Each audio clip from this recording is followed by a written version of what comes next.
Shivam Yadav, hello Shivam, hello Shivam.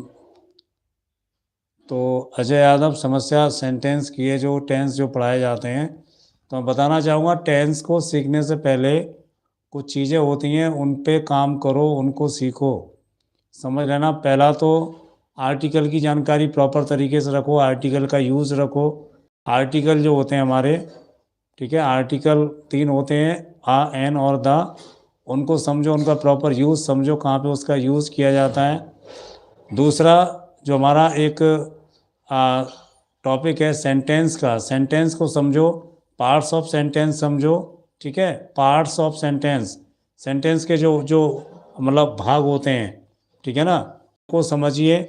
और एक एक चीज़ को समझिए पहले, और ये समझने के बाद फिर पढ़िए पार्ट्स ऑफ स्पीच, ठीक है। क्या क्या पढ़ेंगे, पहले आर्टिकल को पढ़ना है, आर्टिकल पढ़ लीजिए। आर्टिकल चाहें तो पहले ना पढ़ के पहले आप पहले सेंटेंस को पढ़ें। सेंटेंस होता क्या है, विद डेफिनेशन। वाक्य, वाक्य को अंग्रेजी में सेंटेंस कहते हैं, ठीक है ना अजय। तो वाक्य को अंग्रेजी में सेंटेंस कहते हैं, तो सेंटेंस को डेफिनेशन सहित पढ़ो, सेंटेंस होता क्या है पहले तो। और सेंटेंस क्या होता है, उसके बाद सेंटेंस के जो पार्ट्स ऑफ सेंटेंस है ना, एक एक वाक्य के भेद जो होते हैं, सेंटेंस के अंग जो होते हैं, उनको सबको जानो, ठीक है। सब्जेक्ट क्या है, प्रेडिकेट क्या है, ठीक है, उसमें ऑब्जेक्ट क्या है, डिटरमाइनर क्या है, उसमें एडजेक्टिव क्या है, ये सारी चीज़ें पहले उसमें सीखो। उसके बाद ये सब जानने के बाद फिर पढ़ो पार्ट्स ऑफ स्पीच, लिखते जाओ मेरी इन चीज़ों को।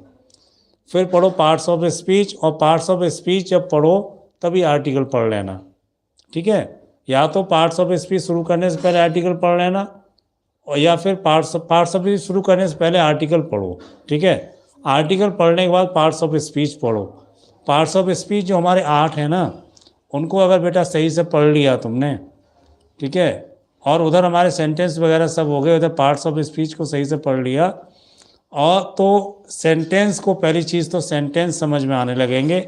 जो वाक्य की प्रॉब्लम आ रही है ना, वाक्य समझ में आने लगेंगे कि वाक्य क्या होता है, वाक्य के जो पार्ट्स होते हैं, जो पार्ट्स ऑफ सेंटेंस होता है वो क्या होते हैं, वो सब चीज़ें जानने लगोगे।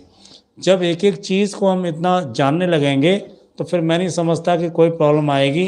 रही बात सेंटेंस फॉर्मेशन की, उस मतलब ट्रांसलेशन की, तो ट्रांसलेशन तो फिर जब आएगा, ट्रांसलेशन हमारे पास कुछ होना चाहिए, ठीक है ना। उसके लिए क्या करो, सबसे पहले तो ये चीज़ें इकट्ठी कर लो अपने पास, और इसके साथ साथ और क्या करना है, कम से कम 10 नए मीनिंग रोजाना याद कीजिए।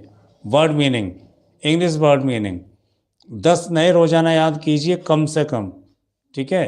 और 10 जो आज याद किए हैं, और कल जब 10 याद करोगे तो कल हमारे पास 20 होने चाहिए, ठीक है।